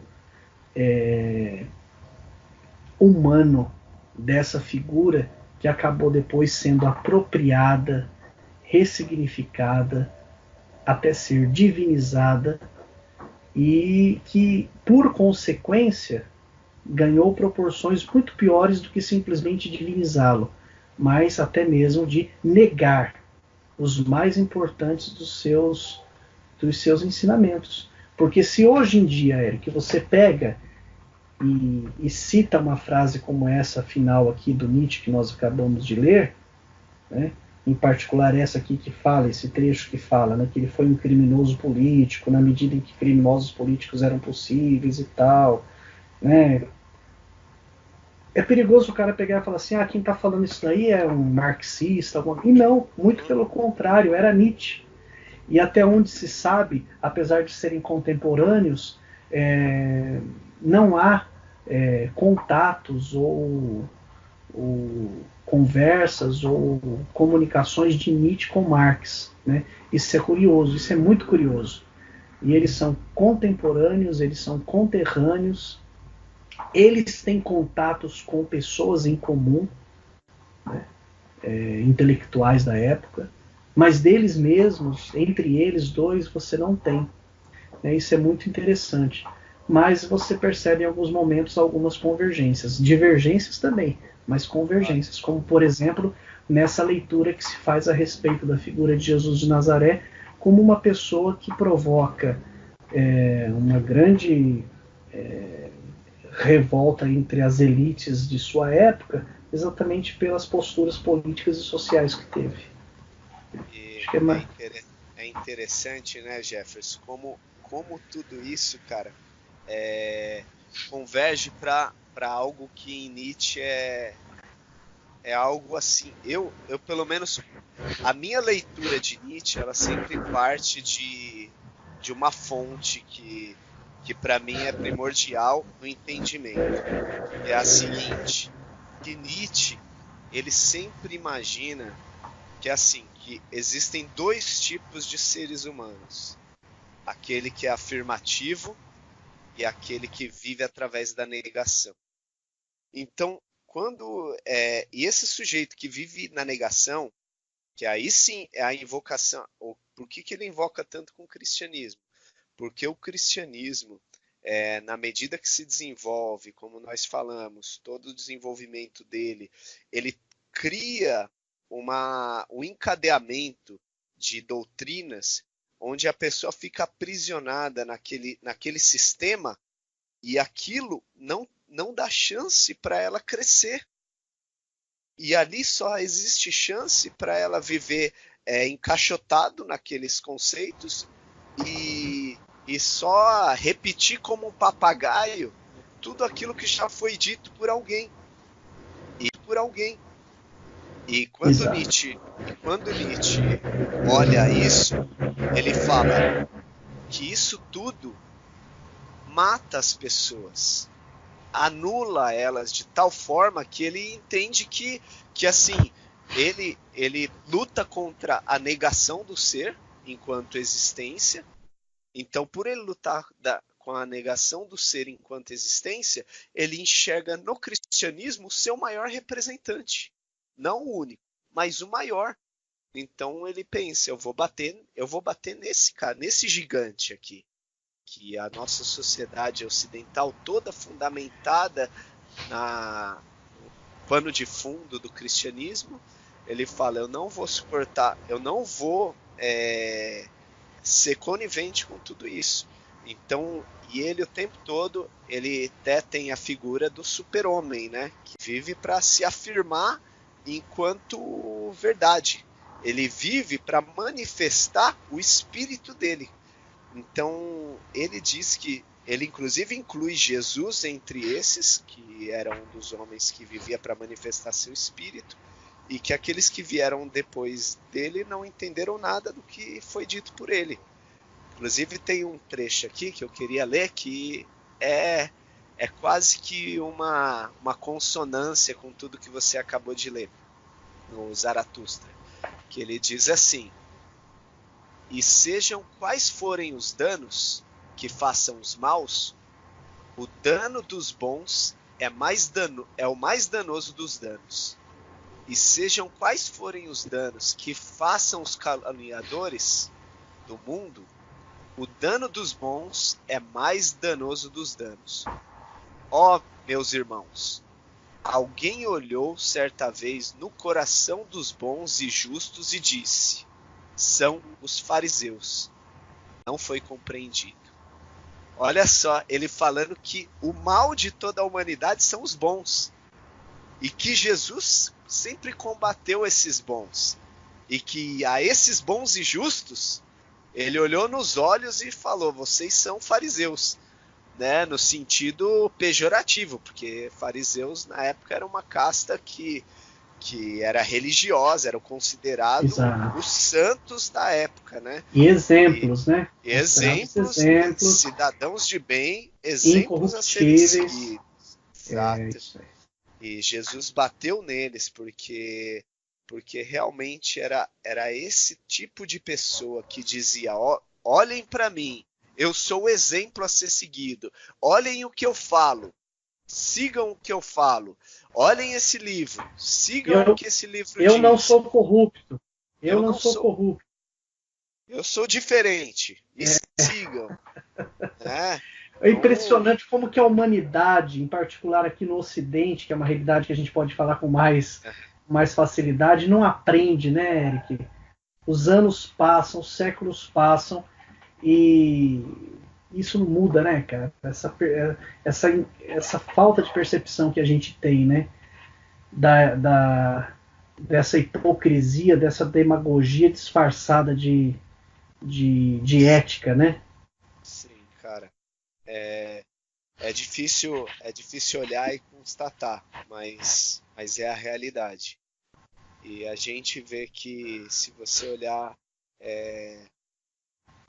Nazareno, Jesus de Nazaré, há 2000 anos atrás, segundo as informações que a gente tem, já batia de frente com isso, e depois, no século XIX, Nietzsche também bateu em cima disso, ainda usando exemplos mesmo de Jesus e outros exemplos mais, porque Nietzsche bate mais na religião ao longo dos seus escritos, mas não é só na religião, como eu acabei de falar. A principal luta nietzschiana é a luta contra a negação do ser. Porque para Nietzsche, por mais que se diga que a filosofia dele não era uma filosofia metafísica, e realmente não era, porque ele acreditava na emanação do que vem de nós mesmos, e não da emanação de um profeta, ou de um anjo, ou de um Deus. Ele acredita que se existe um Deus, esse Deus dança dentro de mim. E esse Deus dança em mim, né? Dança através da minha dança. Então, quer dizer, se existe um Deus, ele fala em mim. Então, ele... Essa invocação Deus imanente, que já estava lá em Spinoza, inclusive, né, Eric? Sim. Assim, ela vai aparecendo de tempo em tempo em algumas mentes brilhantes, aí, como Spinoza, como Nietzsche, e a gente percebe, curiosamente, como que esses caras foram perseguidos, né, em seus respectivos contextos, por proporem um Deus dessa maneira, né? ou uma leitura dessa maneira a respeito de Deus ou de divindade, e consequentemente repensar a vida, né? E propor que se repense a vida, né? Sim, cara, totalmente. E a gente vai vendo que é, é tão simples, e eu acredito que Nietzsche usou de vários artifícios também para impactar, né? Porque você vê que muitas vezes ele usa da ironia e usa do desdém, e ele não se importa de bater em quase todo mundo, né? Você vê que ele mesmo, o próprio amigo dele, o Richard Wagner, depois ele vai, bate de frente com Wagner, chama Wagner de um doente, né? Todos os filósofos chama Sócrates de feioso. Sócrates era um ser feioso e que vivia na negação, né? Era um cara chato, que tudo que os outros falavam, ele, mas por quê? Mas por quê? Então, Nietzsche fala, assim, claro, a gente tem vários filósofos que Nietzsche critica, e eu entendo que ele critica até mesmo para chamar essa atenção. A gente tem que aprender com todos, mas é o sinal de que Nietzsche foi olhando todos e foi construindo a sua própria filosofia, né? Ele não ignorou o que eles disseram, mas ele construiu sua própria casa. E essa identidade dele, curiosamente, é o que vai fazer de Nietzsche, Eric, o mais importante, segundo o Giorgio Penso, vai fazer de Nietzsche talvez o mais importante pensador, o mais significativo filósofo do século XX, apesar dele ter morrido em 1900, apesar dele ser do século XIX. Por quê? Porque Nietzsche vai ser descoberto no século XX. Né? Há quem diga que um dos grandes responsáveis por inserir Nietzsche nesse panteão aí, né? Nesse time de grandes filósofos contemporâneos vai ser homens, por exemplo, como o próprio Michel Foucault, né? Porque Nietzsche era praticamente ignorado, desprezado pela filosofia, exatamente por isso que você está falando. A filosofia dele é exatamente essa antifilosofia, né? Essa proposta de, né, que a gente por vezes identifica como a filosofia do martelo, né? Ele vai o tempo todo batendo, questionando, problematizando, por vezes até insultando. Por quê? Porque tudo aquilo que se apresenta e se pretende como uma proposta, como uma tendência única, absoluta, né, como o próprio Alessandro Rocha usava bastante o termo, né, uma tendência univocizante, ou seja, que em meio à pluralidade se propõe como a única verdadeira, ele vai batendo, ele não aceita a verdadeira, ele vai batendo, ele não aceita esse tipo de discurso. Né? Aí a gente vê o quanto que o pensamento dele foi influente no século XX mesmo, porque a gente, quando olha, por exemplo, a proposta de Jacques Derrida de uma desconstrução dos discursos, a gente vê Nietzsche presente, né? E em tantos outros, né? Se a gente for citar aqui, a gente vai perder de vista, porque talvez seja isso que o Penso queira dizer quando ele fala que Nietzsche é o mais importante filósofo do século XX. Por quê? Porque tamanha é a sua influência nos intelectuais do século XX. Mas, ao mesmo tempo, em sua própria época, ele é uma reedição de outros importantes críticos que ao longo da história da filosofia existiram. Né? E como você bem disse, não só a religião, não só a questão da religião, mas muito mais do que isso, né? Mas há essa hipocrisia, essa demagogia, essa antiética disfarçada de ética e de discurso ético que a gente tem ao longo do tempo, né? Em diferentes locais, com diferentes propostas. Né? E Jesus, quando ele faz o tempo todo essa crítica aos fariseus, né? Em seu tempo, é a mesma coisa. E hoje, quando isoladamente alguém se propõe se opor a esse discurso, seja político, seja religioso, seja político e religioso ao mesmo tempo, que a gente tem aqui no Brasil, vai acabar caindo na mesma situação, né? De alguém que é rebelde, de alguém que é insano, que é louco, que está indo contra a verdade, contra a cultura. Então, mas o que a gente pode fazer, né, Eric?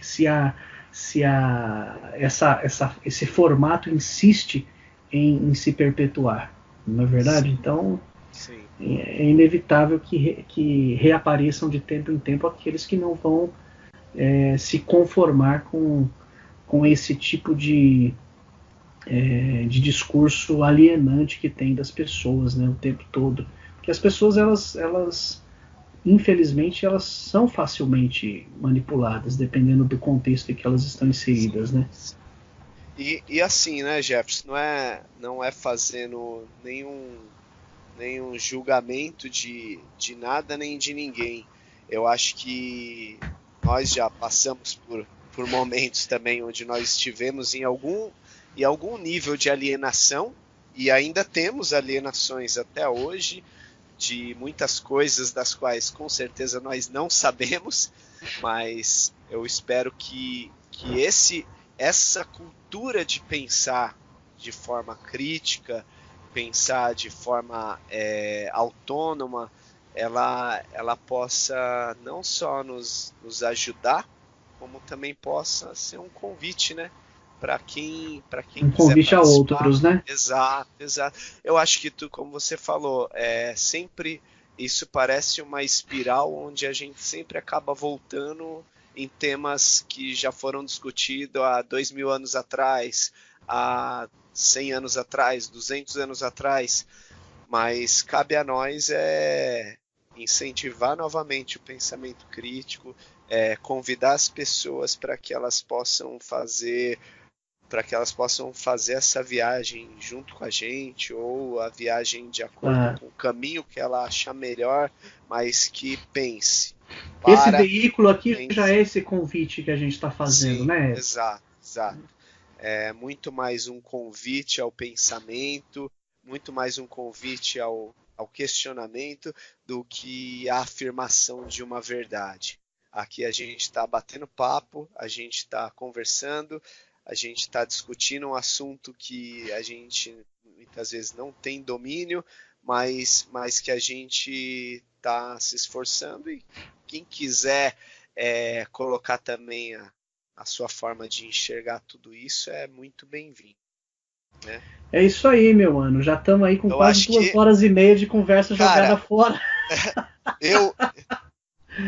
Jogada fora não, cara, porque muito bom, cara, muito proveitoso. Eu tenho certeza é modo de falar. Eu vejo que a gente vamos ter que finalizar, né? Mas eu tô pensando aqui, a gente falou da religião. E eram 4 pontos.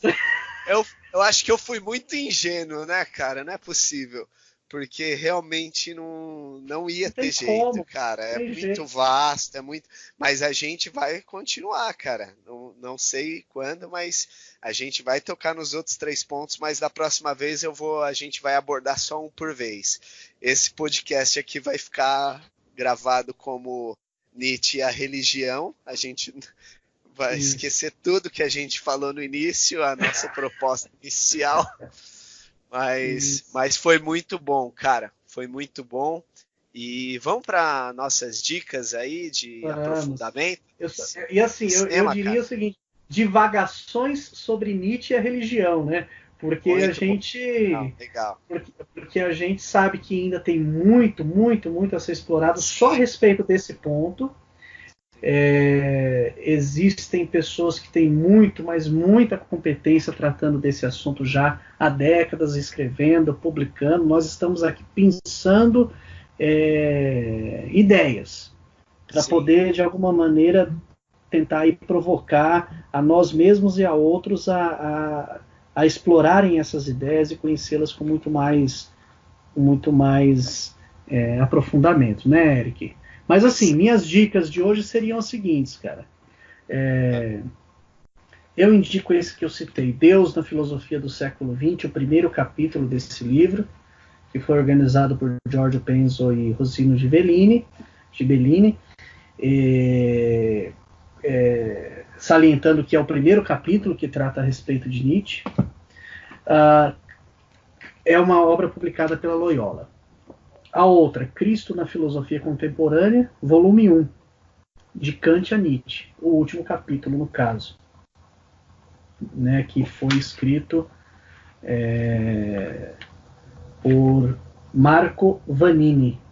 Tá? E, por fim, mais uma vez eu indico, eu acho que já indiquei, não sei se na primeira ou na segunda, um novo lugar para a linguagem teológica.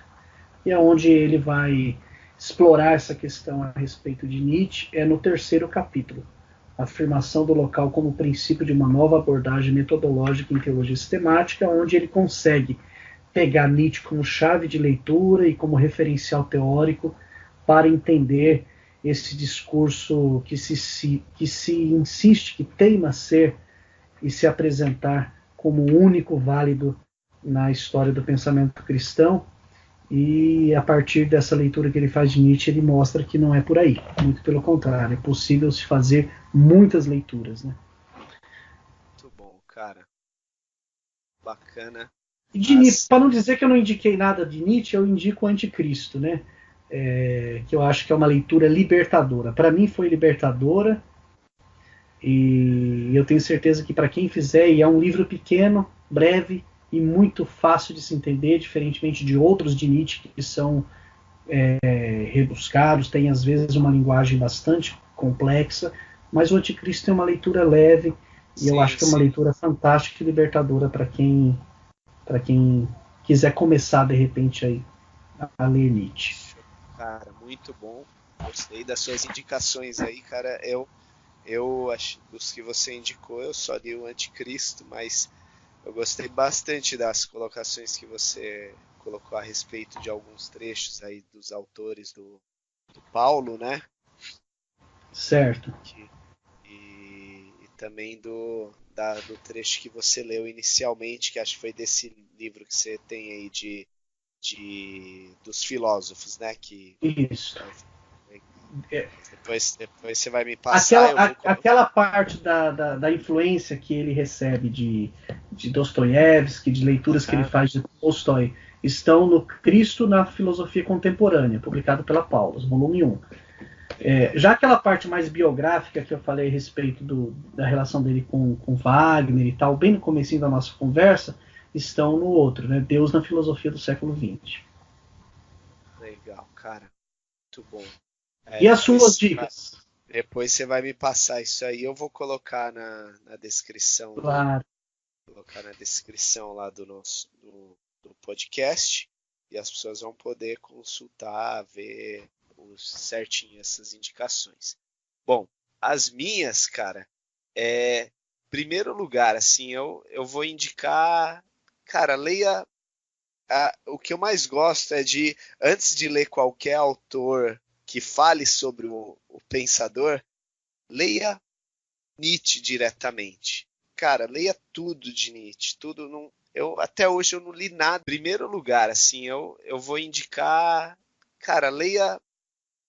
O que eu mais gosto é antes de ler qualquer autor que fale sobre o pensador, leia Nietzsche diretamente. Cara, leia tudo de Nietzsche, tudo. Até hoje eu não li nada de Nietzsche que eu consegui parar de ler, que eu não fiquei grifando tudo que via pela frente. Comece pelo Crepúsculo dos Ídolos, Genealogia da Moral, Gaia Ciência, o Anticristo, Assim Falou Zaratustra, Humano Demasiado Humano, e tantas outras obras. A obra de Nietzsche, o Ecce Homo, na qual ele mesmo faz uma autobiografia e também fala de... Tudo bem que a autobiografia de Nietzsche, você lê o Ecce Homo, ele é muito sarcástico, cara. Então, assim, você não dá para levar muito a sério, mas assim, meio que resumindo bom. Um pouco de cada um dos livros dele, né? Sim, Exato. Então ele resume, ele fala dele como alguém extraordinário. Ele é muito debochado, cara. Então assim, eu acho que tem que ler Nietzsche no espírito de Nietzsche. Mas leia tudo que você puder de Nietzsche. Comece a se abra para ele, né? Eu sei que muitas vezes a gente carrega algumas convicções com a gente, mas o próprio Nietzsche falava: homens convictos são prisioneiros. Então vamos abandonar as nossas convicções e ler tudo que tiver de Nietzsche. E assim, em termos de filme, eu queria indicar um filme que, cara, é até uma vergonha. Eu ainda não vi, mas ele tá aqui separado para mim assisti-lo. Eu ainda não assisti. É o filme da Lou Salomé. Lou Andréa Salomé. Você já assistiu, Jefferson? Não, eu não assisti também. Então, cara, conta a história dela, que ela foi uma mulher que ela conheceu o Nietzsche, conheceu o Freud, conheceu uma série de pessoas assim do meio intelectual da sua época. Então ela tem uma visão assim diferente, e alguns comentários parece ser bem bacana assim. Não é nada muito profundo, mas assim, para iniciar, entender um pouquinho, é bacana.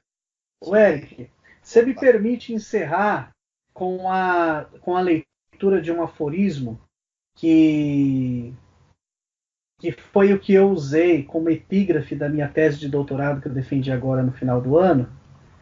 E eu fiz questão de colocá-la porque eu me identifiquei muito com estas ideias que estão nesse aforismo. É o aforismo 153 de Humano Demasiado Humano. E é curioso o subtítulo que tem aqui, nessa tradução publicada pela Companhia das Letras, que é o seguinte, né? Um livro para espíritos livres. E se me permite, antes de você fazer o encerramento, eu gostaria de ler esse trecho, que eu acho que é muito bacana, porque mostra um pouco daquele lado, né? Por mais questionador que a gente seja de toda essa construção, essa metafísica, esse Deus distante, esse Deus que o tempo todo, né, é usado para se domesticar as pessoas que são influenciadas a acreditar nele da maneira como ele é apresentado, e ao mesmo tempo dentro de nós não se perde um pouco desse lado que nos faz de alguma maneira o tempo todo crer em alguma coisa, né, sem deixar de descrer, e descrer sem deixar de crer.